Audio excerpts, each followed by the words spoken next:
Good morning and welcome to Coffee Talk. It's such a great day to be here. Hey Chris, you made it. Jeff, that was, you said it was a little hike. Oh, sorry. You're like, I the hill. exaggerated a little, didn't I? The hill's not that big. But, I think it'd be better if we look at that camera there. Oh. This is wrong. But it's a better camera angle. Like, you're right. This is better. So, Okay. reviewing the Sermon on the Mount. Right, looking back. That's why we came up here.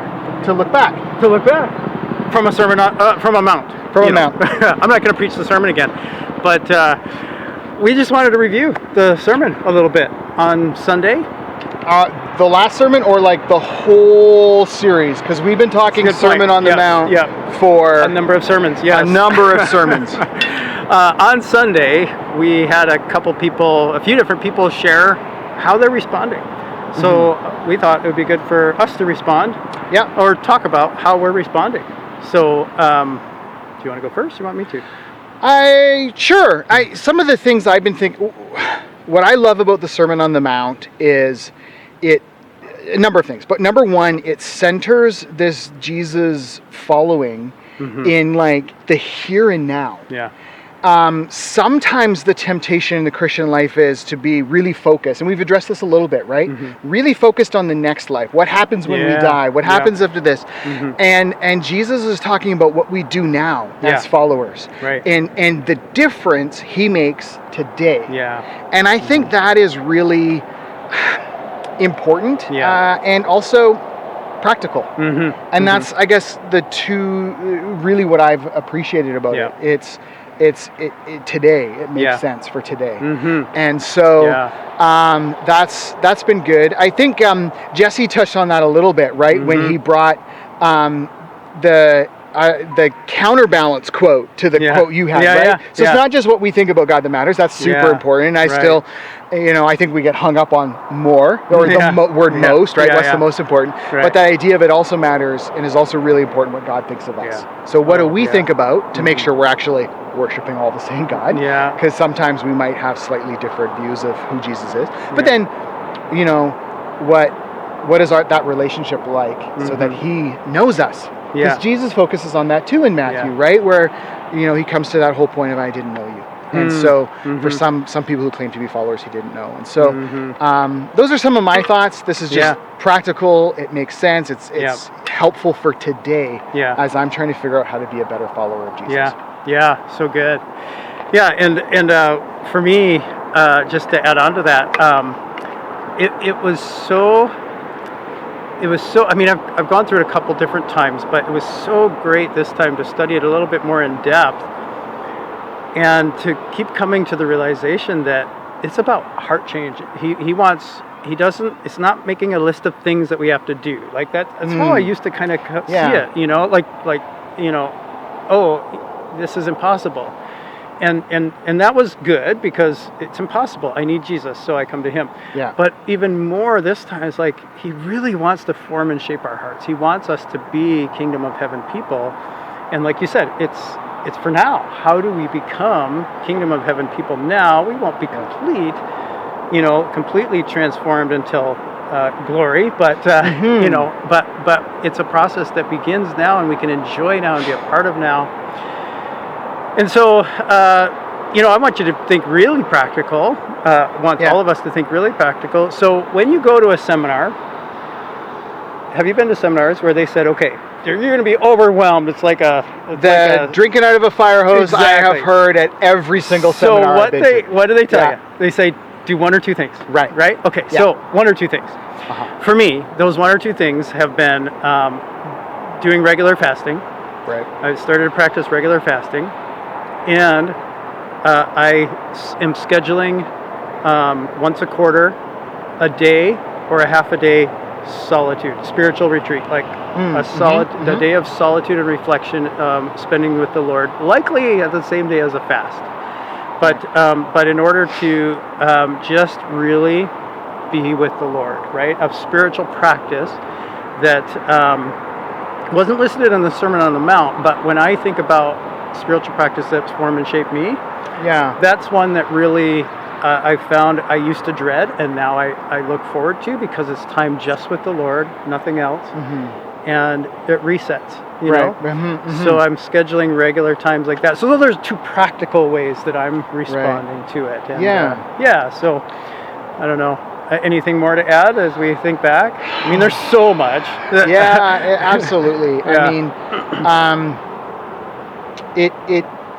I think of, so some of the teachers' conferences we've had in the last years talk about the importance of helping our kids with homework in terms of bite-sized pieces. Oh, yeah. And so what I hear you saying is, here's 2 bite-sized pieces, right? So you've got this massive project, which is being faithful to Jesus. It feels impossible. Being shaped, it can be overwhelming, and the temptation can just be like, can't do it. Throw up our hands. Just forget it.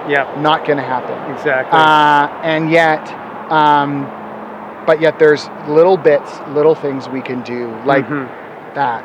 And I feel like it's for me, it's just all, what am I doing to build the relationship? What am I doing to build that relationship? And so prayer is huge, because it's, and like that, I mean, in college, it was impressed on us even just the importance of a prayer that actually listens. So we think of the spiritual discipline as silence, not just to be quiet, which is super hard, kind of impossible. The brain never shuts off. But in that, it actually creates an opportunity. Not that God speaks, like I can't say I've heard his voice a whole lot, but like just to sort of say, at least I'm being faithful in that I'm just going to create some space. Instead of pushing God always to the margins, it's like, okay, right here. Here's a time. And what I hear you saying is, for you, that's kind of in fasting and setting aside dedicated time. And I think those are 2, those are for important. me. For you and for others, you or for somebody else, it can be just kind of changing a little bit, tweak on how we pray, so that it's not always me doing the talking. For some people, I mean, he addressed 3 things in the sermon, but we have all kinds of spiritual practices that we know about through church history, which are all meant to shape our character. But the third one so prayer we touched on, fasting we touched on, but giving, for some people it may be, I need to work on giving. So how am I going to regularly give, notice people that I need to give to, or be aware of things, or respond when people ask, or whatever it is, right? That might be something that somebody might take as a bite size. But I like how you said the bite size, because I've been trying to say it without those words, and that really makes it really helpful.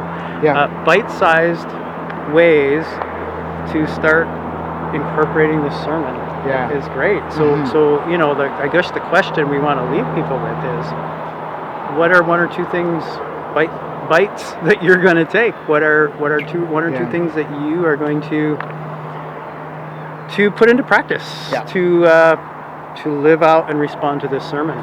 It's the Sermon on the Mount. Right. Not just this last sermon, but the whole sermon that Matthew includes of Jesus. So, it's a lifetime thing. So as we come to the end of our study of it, our intense study over the last 6 months, I'm a little sad, because I've really enjoyed. I've really been challenged, but I've enjoyed it, and but I don't want us to stop thinking about these truths in the Sermon on the Mount. For sure. And we're starting Proverbs. Oh yes. And at least some of the book of Proverbs. And this is just another practical outlook of what he's doing. Like we talked about, how he comes in the line of wisdom and of the Old Testament, and Proverbs is the wisdom that he brought to fulfillment. You know, and so we're still going to be in that vein. So that's really good. Great. Yeah. So looking forward. Other than to Proverbs. To Proverbs is on Sunday. Thank you. We have a couple things just to let you know about. Can you tell us about Saturday? Because I think Saturday Westside Days. You're probably hearing advertisements for it all over. Which is really fun. I'm excited because I'm going to do some recognizance. So here's the idea that hit me just this week. I'm like, there's going to be a carnival. I'm going to do some research. Because we have a because Drama Camp is coming and there's going to be a carnival. So let's see what we can do. Yeah, but the big thing for you that we've been talking about for a while is the Westside Days Kids Zone, Saturday from noon to 4. And we're going to be there. We're going to be there. We're going to be blowing bubbles with kids. There's at least one other person joining us in that. We'd love to have you come and help. Or just come by, hang out with us for a little bit. Bring us freezies, whatever. We're not saying they have to, but just come hang out. Say hi. If you're going to be there especially, I'd like an ice cream sundae. Why am I settling for freezing ice cream sundaes on the table? It'll be melted by the time we get there. Either way, it doesn't really matter. Blizzard would work, you know. It's gonna be a nice day. So that is Saturday down in the.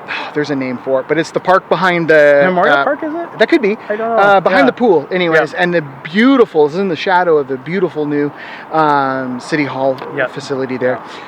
Come find us on the field. We'll be there. Be fun.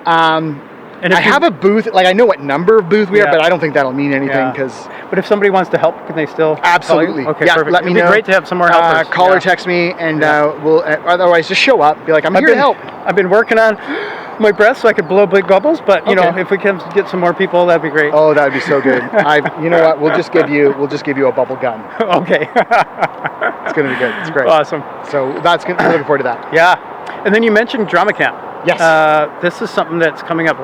Not this coming like in Monday, 2 weeks. but the next Monday. Yeah. It's really fast. It's really coming up.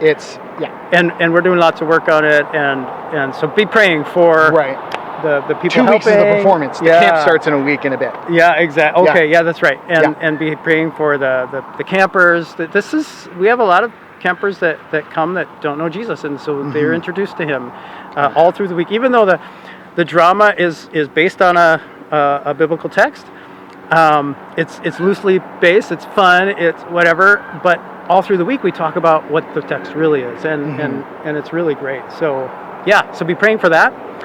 Otherwise, is there anything else that we? I think that's about it. I'd love to go wipe the sweat off my face because it's really running in my eyes. It is so humid. It is humid today. It rained, and now it's still warm. But anyways, have a great week, and we will see you hopefully on Sunday.